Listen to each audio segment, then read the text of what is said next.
Bonjour à tous et bienvenue sur ma chaîne YouTube. Je m'appelle Vikas Nera et dans la vidéo d'aujourd'hui, nous allons voir comment déplacer une boîte aux lettres vers une autre base de données. Par exemple, si votre boîte aux lettres se trouve dans une base de données, je vais vous montrer comment la transférer vers une autre base de données et transférer toutes les données. Voilà ce que nous allons voir dans cette vidéo. Allons dans le centre d'administration et parcourons les étapes étape par étape. Une fois ici, la première chose à faire est d'ajouter une autre colonne. Je clique sur « Ajouter une colonne ». Et ici, j'ajoute une colonne de base de données. Cela vous permettra de voir à quelle base de données la boîte aux lettres de chaque utilisateur est affectée. La base de données de boîte aux lettres par défaut pour l'administrateur est celle-ci. Pour Enera, c'est Cost1. Et Co1 est également affecté à Cost1. Voici la base de données de boîte aux lettres de Sunil. Que dois-je faire? Je vais déplacer la base de données de Sunil vers Cost1. D'accord. D'accord. Pour ce faire, sélectionnez Sunil ici et, une fois sélectionné, consultez la barre latérale. En bas à droite, vous verrez « Déplacer la boîte aux lettres ». Cliquez dessus. L'interface s'ouvre. Cliquez droit. Cliquez sur l'option « Base de données ». Plusieurs options s'affichent. Pour le nouveau nom du lot de migration, saisissez « Sunil ». D'accord. Sunil. D'accord. Différentes options s'affichent, comme le déplacement de la boîte aux lettres principale et de la boîte aux lettres d'archivage, le cas échéant. Il est indiqué que vous pouvez déplacer les deux boîtes aux lettres. J'ai également réalisé une vidéo à ce sujet, vous pouvez la consulter. Si vous souhaitez déplacer les deux, sélectionnez cette option.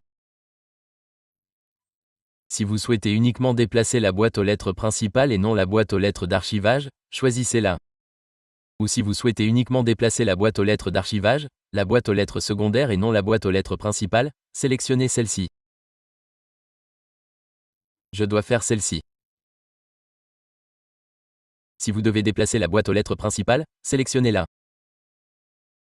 Si la boîte aux lettres archivée est activée pour cet utilisateur, elle sera également déplacée vers la nouvelle base de données avec la base principale.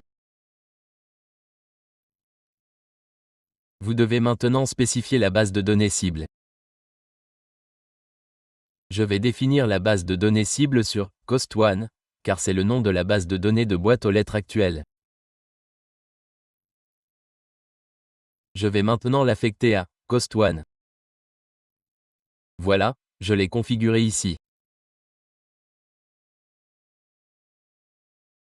Si la boîte aux lettres archivée de Sunil était activée, vous pourriez également lui affecter une base de données ici. Mais elle n'est pas activée pour lui. Si elle l'était, vous pourriez également transférer sa base de données depuis cet écran. L'écran suivant s'affiche. Je clique ensuite sur « Suivant ». Vous devez ensuite fournir une adresse email. C'est là qu'un email de notification sera envoyé une fois la migration terminée.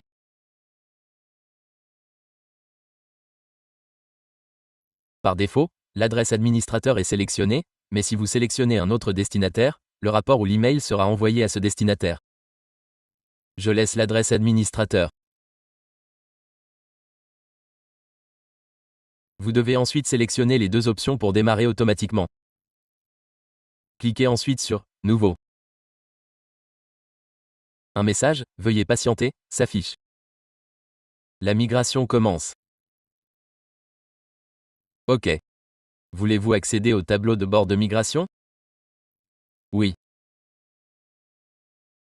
Ici, sous « Boîte aux lettres ». Une fois dans la section « Migration », toutes les tâches en cours s'afficheront. OK.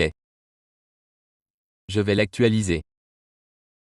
Pour l'instant, la base de données des boîtes aux lettres est celle-ci. Une fois la migration terminée, elle sera également mise à jour. J'attendrai que la modification soit prise en compte. Ensuite, je vous la montrerai. Regardez ici, la base de données de Sunil a été mise à jour ici. Elle est maintenant de niveau 1. Ainsi, vous pouvez déplacer une boîte aux lettres d'une base de données à une autre. Vous pouvez également déplacer la boîte aux lettres de l'administrateur ou toute autre boîte aux lettres depuis cette section. Dans cette vidéo, je voulais vous montrer comment effectuer ce transfert. Si vous n'êtes pas encore abonné à ma chaîne YouTube, abonnez-vous, et merci d'avoir regardé cette vidéo.